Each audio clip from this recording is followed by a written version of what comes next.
তোমরা তো দেখেইছো আগের পার্টি যে আমার বোনের জন্মদিন, তো ছোট্ট করেই বাড়িতে আয়োজন করা হয়েছে। কিন্তু এখন আশীর্বাদ হচ্ছে, যেটা আমাদের সকালে হয়। তো কাজের সূত্রে আমি বাইরে ছিলাম, আমার দেরি হয়ে গেছিল বাড়ি আসতে, আর বোনও পড়তে গেছিল, তো ওরও হয়নি সময়ে। তাই এই আশীর্বাদ পর্বটা এখন এই সন্ধ্যাবেলায় করা হচ্ছে।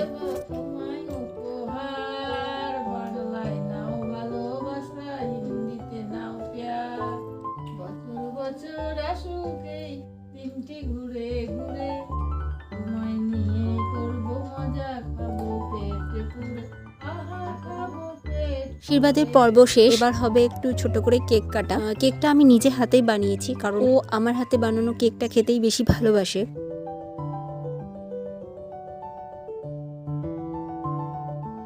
এইভাবেই আমরা আমাদের বিশেষ দিনটাকে বিশেষভাবে উদযাপন করলাম। তোমাদের কেমন লাগলো অবশ্যই জানিও।